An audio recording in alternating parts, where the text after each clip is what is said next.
Eleições 2024. O Jornal das 22 da Rede Internacional de Televisão começa a partir de hoje a entrevistar os principais candidatos à prefeitura da capital paulista. O primeiro seria José Luiz da Atena, do PSDB, que foi convidado para estar aqui ontem, mas não respondeu. Hoje é a vez de Tabata Amaral, do PSB. O tempo da entrevista será de 25 minutos, porque não faltam assuntos quando falamos sobre a maior cidade da América Latina, com tantos lugares dignos de apreciação, mas inúmeras questões ainda sem solução.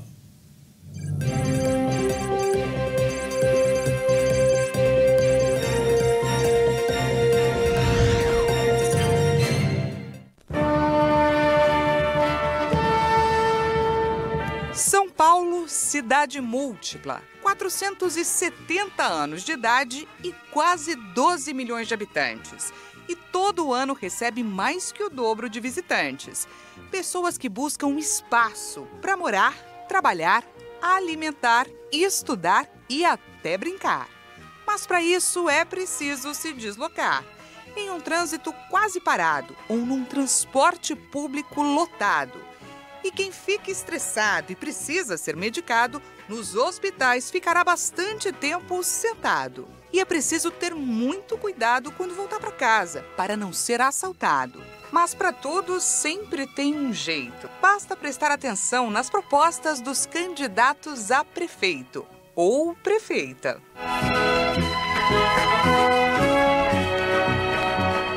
Candidato, obrigado por aceitar o convite para a nossa entrevista. Eu começo com uma notícia de hoje que me chamou muita atenção. Segundo a OCDE, o Brasil é o segundo país que mais reduziu gastos com a educação. O relatório também estabelece que, em média, os professores trabalham mais e ganham menos. Como é que a senhora recebe essa informação?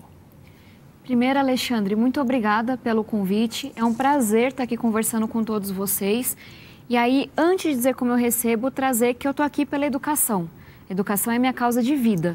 Eu venho da escola pública, venho da periferia e se eu estou aqui hoje conversando com você, se eu tenho um trabalho de 6 anos como deputada, sou candidata a prefeita, é porque uma professora de matemática da escola pública, uma política pública chamada Olimpíadas de Matemática, mudaram minha vida quase 20 anos atrás.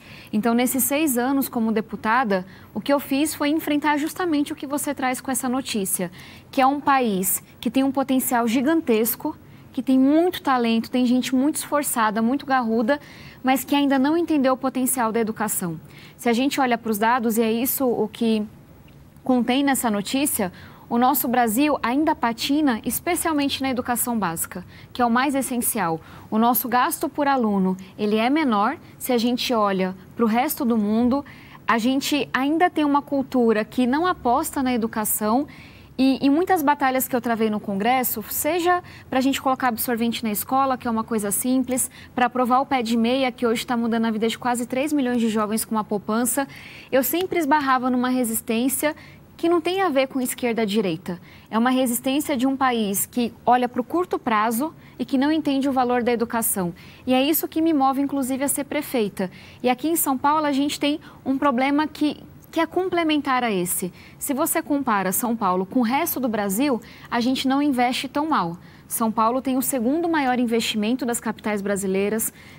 Quando você olha para a média salarial, tem muitos problemas na carreira, mas é a terceira maior média salarial das capitais brasileiras, só que ainda assim a gente não consegue entregar qualidade. São Paulo foi a capital que mais caiu na educação nos últimos anos. O presidente da Fiesp, Josué Gomes, ele propôs que o Brasil gaste com educação o mesmo tanto que desembolsou com os juros. Vou trocar a palavra gasto por investimento. Quanto que a senhora pretende investir do orçamento com educação? O que eu pretendo é fazer valer a lei e que a gente tenha o nosso investimento, que hoje é de quase 25 bilhões de reais na educação, aqui no município, mas eu insisto em a gente ir até a página 2. De nada adianta você colocar mais dinheiro na educação se a educação não é de qualidade. Eu vou trazer um exemplo e falar até do investimento que eu pretendo trazer. Eu tenho um compromisso com a educação integral. O que é isso? É o filho do pobre, pelo menos até o 9º ano, que é uma fase muito importante da vida, ir para a escola e ter acesso a robótica, basquete, inglês, teatro, Porque essa formação mais ampla prepara a gente para o vestibular, prepara a gente para a vida. Vamos olhar para Fortaleza, só para a gente ver que não é só uma questão de dinheiro. Fortaleza coloca na educação metade do que São Paulo coloca. É uma cidade muito mais pobre. Mas Fortaleza tem 70% das crianças em tempo integral. São Paulo, que tem o dobro do investimento, tem apenas 6% das crianças. A gente olha e se questiona por quê? Por que a cidade mais rica do país não consegue dar essa segurança para a mãe trabalhar tranquila, sabendo que seu filho não está na rua vendo coisa errada, está de fato aprendendo? Quanto é que custa fazer isso? Eu tenho um compromisso com a população de São Paulo de que a gente, em 8 anos, vai sair de 6% para 100% das crianças em tempo integral.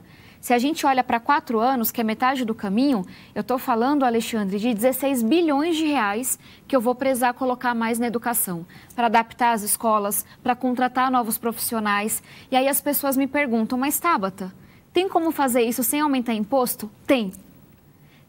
Tem porque hoje a gente tem inúmeras denúncias de dinheiro que estão desviando da educação. A Prefeitura de São Paulo hoje não investe o mínimo que a Constituição prevê, abriu mão de quase 5 bilhões de reais nos últimos anos. A gente sabe que tem muito desperdício nessa rede. Se São Paulo investisse na educação em tempo integral, a gente poderia trazer recurso de fora do país. Então, a gente fica nessa situação privilegiada em São Paulo de a gente ter hoje contas mais organizadas e dinheiro para fazer. Só que, de novo, não adianta ter o dinheiro em caixa se esse dinheiro não está sendo levado para uma educação de qualidade. Pesquisa, candidata. Essa semana teremos 3 ou 4 divulgações, mas na semana passada eu percebi que o Datafolha mostrou a senhora em 4º lugar, com 9% das intenções de voto, mas dentro da mesma pesquisa mostrava como mudança de ideia. Segunda opção, a senhora em 15%. Já o Paraná Pesquisas mostrou na estimulada 7,1%, ou seja, em 5º lugar. Como é que a senhora analisa o que aconteceu semana passada e os prognósticos? Alexandre, a gente está muito ansioso e muito otimista com as próximas pesquisas, porque se a gente pega desde o início oficial da campanha, apenas 2 candidatos cresceram em todas as pesquisas, Pablo Marçal e eu. Como é que eu entro nessa disputa, para as pessoas entenderem? Eu chego nessa disputa quando a gente pega os 5 principais candidatos, que são os que estarão aqui conversando com vocês. Eu entro como a mais desconhecida, a candidata que não tem máquina, não tem governo federal, governo do estado, governo municipal apoiando, que obviamente não tem financiamento ilegal de campanha, que segue a regra do jogo e vai com coragem para a rua se apresentar. É um cenário mais difícil. Fazer tudo certo, não usar por subterfúgios equivocados, muitas vezes ilegais, mas eu sempre fui muito otimista.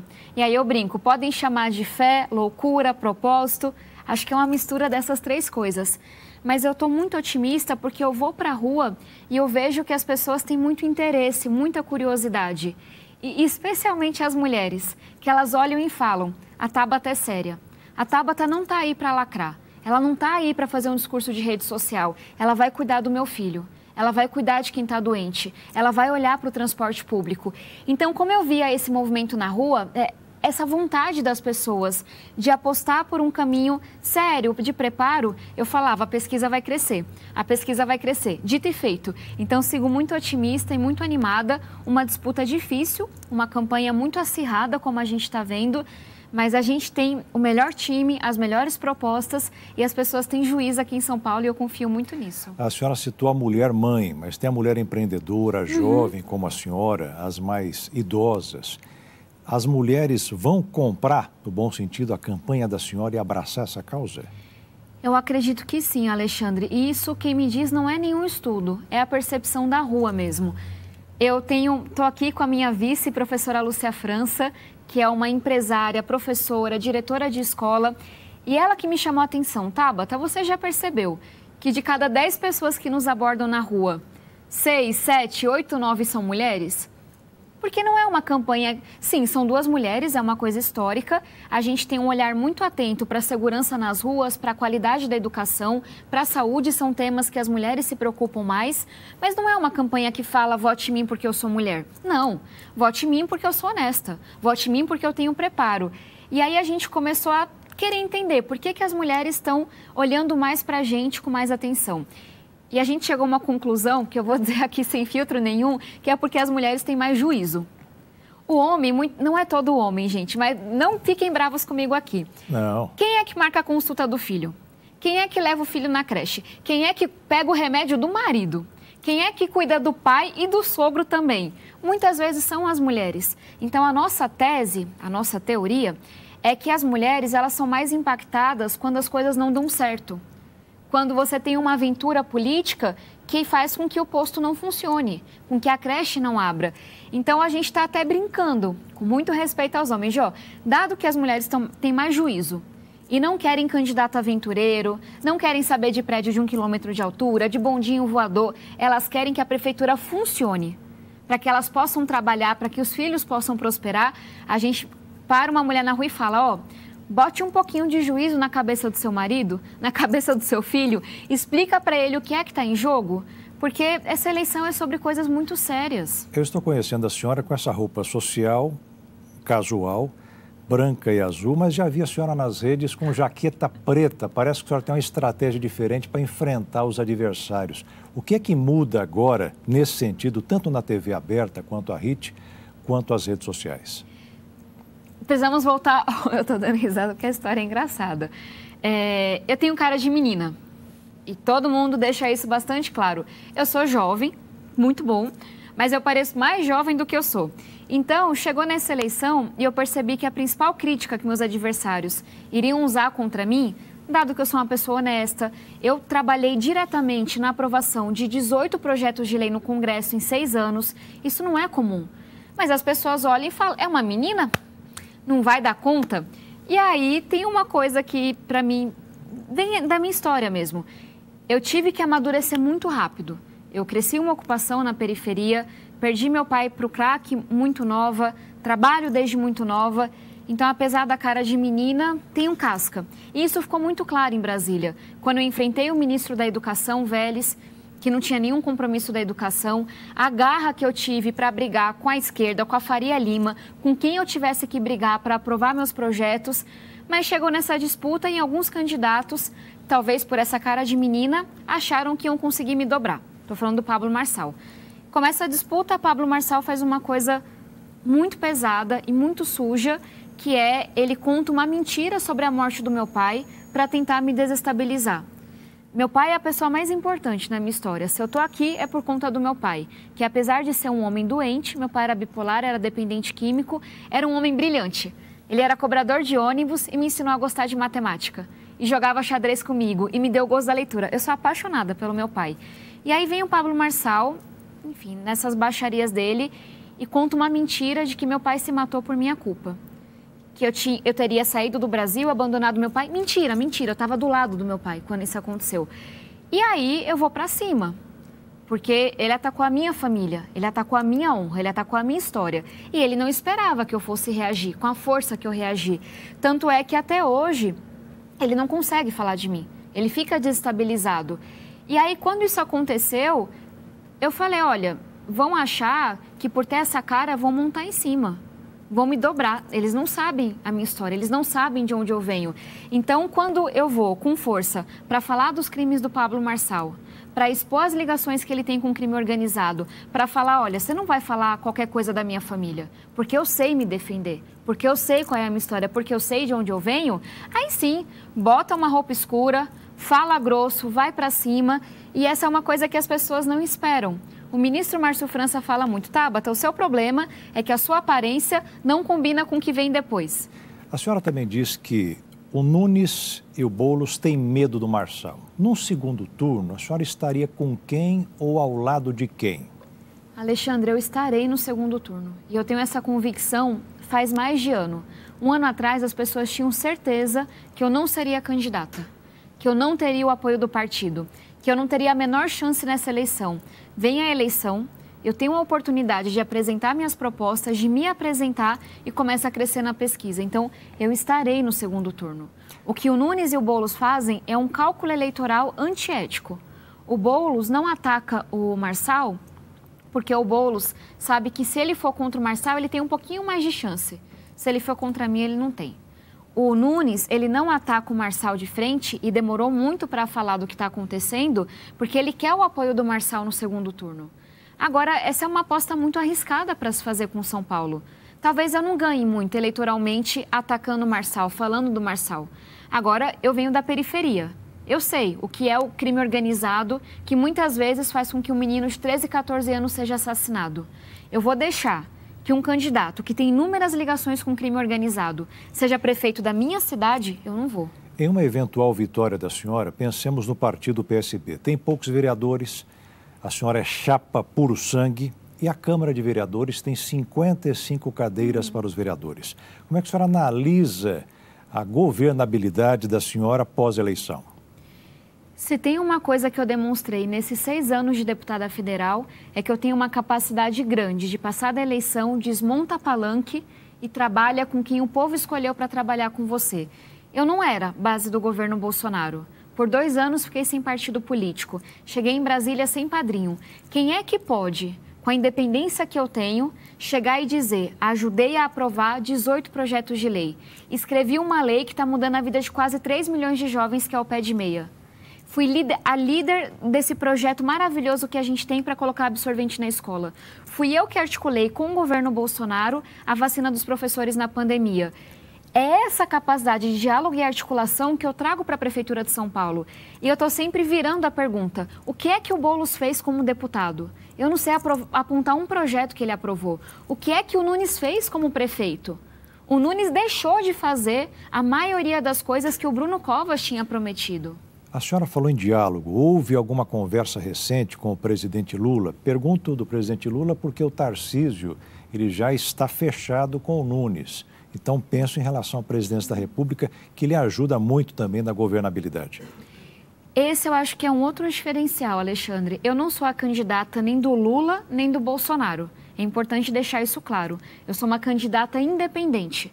Mas, ao mesmo tempo, e por essa minha independência, eu sou a única candidata que hoje tem uma boa relação com o presidente Lula e com o governador Tarcísio. Eu sou a única candidata que vai governar São Paulo com o apoio do governo do estado e com o apoio do governo federal. E não é a Tabata que está dizendo. Eu ouvi isso do governador Tarcísio, recentemente, eu ouvi isso do presidente Lula e os dois me disseram: a imprensa pode nos perguntar, porque a gente vai dizer, se a Tabata for prefeita, ela vai ter o nosso apoio. Então, a indicação do voto eu não tenho pela minha independência, mas o apoio para governar eu terei. A senhora propõe, dentre vários aspectos para a cidade de São Paulo, criar um distrito eletrônico no bairro de Santa Efigênia, com educação, centros de pesquisa, enfim, uma pujança. Mas, para isso, tem que estar tudo muito, não só combinado com os moradores, com os comerciantes, mas fechado com a Câmara de Vereadores. A senhora não prevê que para 4 anos isso é bem difícil? Complexo até. Complexo é, mas só dando um passo atrás. Eu tenho absoluta convicção de que eu farei um governo em que eu terei o apoio de outros partidos. Provavelmente, por ser uma candidata de centro, da centro-esquerda à centro-direita. Mas, de novo, eu já mostrei essa capacidade em Brasília. Falando aqui de São Paulo, tem um problema anterior. Eu tenho, sim, um propósito da gente levar mais pesquisa, mais crédito, mais vida para Santa Efigênia, porque esse mundo de tecnologia é o futuro do mundo, não só da gente aqui em São Paulo. Mas eu só vou conseguir fazer isso quando, junto com a sociedade de São Paulo, eu enfrentar a questão da Cracolândia. Enquanto houver Cracolândia, a gente vai ter 1/3 dos comércios fechados na região central, 1/5 dos imóveis abandonados, como a gente tem hoje, as pessoas morrendo de medo de circular. A gente pode fazer o plano mais lindo desse mundo. Enquanto nós tivermos 72 Cracolândias pela cidade, a gente vai continuar sem um controle de São Paulo. E eu sei que a pergunta não é isso, mas se eu puder falar em uma linha. A Cracolândia, para mim, é a coisa mais complexa que eu terei que enfrentar como prefeita. Sabe por quê? Porque tem bandido e tem doente. O bandido você enfrenta, não tem coitadinho ali. É um trabalho sério com a polícia, para a gente entender como esse mercado funciona, como é que o crack entra, quais estabelecimentos, hotel, ferro velho estão envolvidos, se tem agente público envolvido, como é que o dinheiro sai. Mas a gente precisa ter a mesma firmeza moral, a mesma convicção para acolher quem está doente. A internação compulsória, já que a senhora entrou no assunto Cracolândia, a senhora é favorável? A internação compulsória, ela só vai acontecer se for uma decisão médica.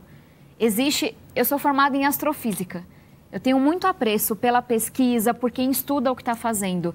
A gente não pode deixar que esse debate seja um debate político. Existe o entendimento da ciência, de a partir de qual grau a pessoa precisa ser internada de forma compulsória ou não. Então, quem vai dizer se a internação é compulsória aqui na cidade para aquela pessoa ou não, é o médico, é o psiquiatra. E aí, tem um passo anterior que é a gente ter vaga. Muita gente tem uma visão equivocada de que as pessoas que estão na Cracolândia não são tratadas porque elas não querem. Eu vivi isso com 10 anos, com 12, 15 anos de idade. Meu pai sempre quis se internar. Meu pai nunca conseguiu uma vaga no serviço público. E se a gente olha para hoje, 2024, se você soma público e privado, tudo que a gente tem 1.500 leitos de psiquiatria. Sendo que só na Cracolândia, na Santa Efigênia, são 1.000 pessoas.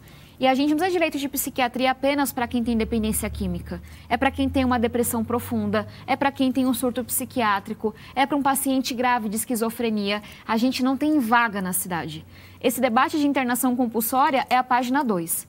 Enquanto a gente não tiver vaga para todo mundo que está doente, a gente vai continuar fracassando na Cracolândia. Enquanto a senhora tem um projeto de tratamento, conforme entendi, para doenças mentais, existe a outra ponta em volta da Santa Efigênia, que é a questão de segurança pública. Isso chama a atenção de praticamente 20% dos eleitores, segundo pesquisa. E para eles é considerado prioridade de governo, pensando na Guarda Municipal e todo um plano, não só para a Santa Efigênia, mas também para as periferias. O que a senhora pensa em fazer? Em relação à GCM, se a gente olha para o ranking das capitais brasileiras, a gente tem uma GCM que é defasada. A gente não tem efetivo suficiente para uma cidade tão grande como a nossa. Dado que eu tenho juízo com as contas públicas, qual é o nosso primeiro compromisso? Trazer 1.000 novos guardas para a GCM, fortalecer a formação dos nossos guardas e fortalecer a gratificação, a remuneração para quem atua num território vulnerável, para quem se expõe mais ao risco, mas também para quem consegue bons resultados. Isso sobre a GCM. Falando do todo, a gente não consegue cuidar da segurança pública se não for trabalhando com o governo do estado, trabalhando com a PM, com a Polícia Civil. Qual é a proposta que eu trago com a concordância deles? É a gente aprender com o que aconteceu em Nova York, por exemplo, com o Comistat, para quem quiser pesquisar, e garantir que toda a subprefeitura, Perus, Brasilândia, Cidade Ademar, Marcilac, todas elas, as 32, vão ter um centro de controle e segurança. Para quê? Para que a PM, a Polícia Civil, a GCM possa enxergar o que acontece no território com as ruas e possa chegar antes do crime acontecer. Tem muito candidato, Alexandre, que vai chegar aqui e vai dizer: se eu gritar bem alto, o bandido sai correndo. Eu nunca vi isso funcionar. O que funciona é um trabalho integrado com inteligência. Você me permite falar sobre um último problema. A gente tem uma epidemia aqui em São Paulo que é do roubo de celular. De cada 3 pessoas, uma já teve o celular roubado. É muito absurdo. Como é que você desmonta o esquema de roubo de celular? Com inteligência. É convocando as operadoras para rastrear o celular que foi roubado. É trabalhando com a polícia para, quando uma nova linha for ativada, você intimar a pessoa, mandar uma notificação e recuperar o aparelho. Mas é tendo coragem para ir atrás do grande empresário hoje criminoso que vende celular roubado em sua loja. O Piauí fez um trabalho de inteligência que reduziu pela metade o roubo de celulares em Teresina. No transporte público, a senhora já mostrou em relação aos ônibus que é contra a tarifa zero. A senhora vai manter... Nos dias de semana. Nos dias de semana. Mas domingo a senhora mantém? Mantenho. E tem um outro projeto do atual prefeito, muito novo projeto, sobre mamãe tarifa zero. A senhora também mantém isso? Sim, o que esse projeto traz é a gente garantir que a mulher de baixa renda, que tem um filho pequeno, que está fazendo o seu pré-natal, que ela não perca nenhuma consulta porque ela não tem o dinheiro da passagem.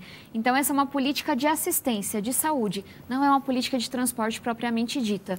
E só um comentário sobre o transporte. Eu tenho um compromisso, sim, com a tarifa zero aos domingos, mas a gente fazer uma coisa bem feita. Hoje, as linhas que estão no domingo são as linhas do dia de semana, com menos ônibus circulando. O que a gente tem que fazer é mapear quais são os trajetos que as famílias fazem aos finais de semana para ver uma partida de futebol, para encontrar um tio, para que a gente possa promover esse encontro. E dia de semana, a gente não tem dinheiro para fazer tarifa zero, mas a gente vai redesenhar as linhas de ônibus, investir em corredor de ônibus para que o caminho seja mais direto, mais eficiente. Depois de amanhã, dia 12, na cidade de Caucaia, lá no Ceará, será feito um evento para tirar as catracas dos ônibus. Eles fizeram um teste de 3 anos para a tarifa zero e reduzir o CO2, que a gente está vivendo uma questão de poluição muito terrível no Brasil, reduzir o fluxo de veículos na cidade e o acesso ao lazer e ao trabalho.